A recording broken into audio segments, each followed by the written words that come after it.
Assalamualaikum warahmatullahi wabarakatuh. Alhamdulillahirabbil alamin, wassalatu wassalamu ala asrofil anbiya'i wal mursalin wa ala alihi washabbihi ajmain, amma ba'du. Puji syukur kita haturkan kepada Allah yang Maha Ghafur, yang nikmatnya tak terukur. Maka dari itu kita harus sering-sering bersyukur.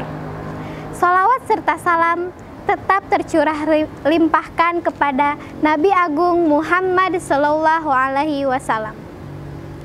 Allah berfirman dalam surat Al-Baqarah ayat 185, A'udzu billahi minasyaitonir rajim. Bismillahirrahmanirrahim. Syahrul Ramadhanal ladzi unzila fil Qur'an hudal linnasi wa bainatim minal huda wal furqan. Bulan Ramadan merupakan bulan di mana Allah menurunkan Al-Qur'an. Al-Qur'an sebagai petunjuk, penjelas untuk hidup dan pembeda mana yang baik dan mana yang buruk. Kenapa sih Al-Qur'an diturunkan? Tadi sudah disebutkan, untuk menjadi penjelas, untuk menjadi petunjuk, dan untuk menjadi pedoman bagi kehidupan manusia.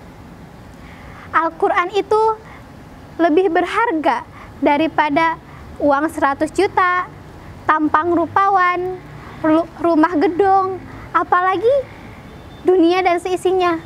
Nilai Al-Qur'an itu lebih berharga daripada dunia dan seisinya. Bagaimana turunnya Al-Qur'an? Al-Qur'an diturunkan kepada Nabi Muhammad secara berangsur-angsur, sesuai dengan peristiwa yang dialami oleh Nabi dan para sahabatnya pada waktu itu. Contohnya, pada saat Nabi dan para sahabatnya bermalam di sebuah padang pasir, di saat itu mereka kesulitan untuk mencari air, untuk berwudu, untuk mandi, dan untuk sholat. Pada saat itu belum ada perintah untuk bertayamum atau ayat yang menunjukkan bahwa jika tidak ada air boleh bertayamum. Jadi pada saat itu mereka kebingungan bagaimana cara mereka sholat, bagaimana cara mereka berwudu, karena tidak ada air waktu itu. Pada saat itu Allah menurunkan sebuah ayat di mana ayat tersebut memerintahkan kepada umat manusia jika tidak ada air maka mereka boleh bertayamum. Nah, bisa kita simpulkan dari kisah tersebut bahwasanya Al-Qur'an diturunkan Allah kepada Nabi Muhammad untuk menjadi petunjuk atau jawaban atas permasalahan-permasalahan yang terjadi pada saat itu. Nah, yang tadi kita bahas bahwasanya peristiwa Nabi dan sahabatnya atau Al-Qur'an diturunkan ketika Nabi mengalami peristiwa-peristiwa, itu bisa kita sebut nuzulul Al-Qur'an atau sebab-sebab turunnya Al-Qur'an.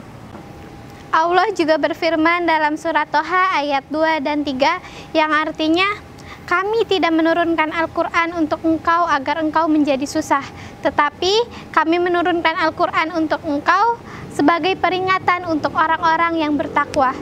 Apa buktinya Al-Qur'an itu tidak membuat kita susah? Buktinya, kalau kita baca satu huruf dalam Al-Qur'an, kita akan mendapat 10 kebaikan. Apalagi kalau satu lembar, satu halaman, bahkan satu Al-Qur'an, akan berapa kebaikan? Akan berapa banyak kebaikan yang kita dapat. Jadi, mari di bulan suci Ramadan ini, kita harus meningkatkan ketakwaan kita, amal ibadah kita kepada Allah. Salah satunya itu dengan cara membaca Al-Qur'an. Mungkin sekian dari saya, kurang lebihnya mohon maaf. Wabillahi taufiq wal hidayah. Wassalamualaikum warahmatullahi wabarakatuh.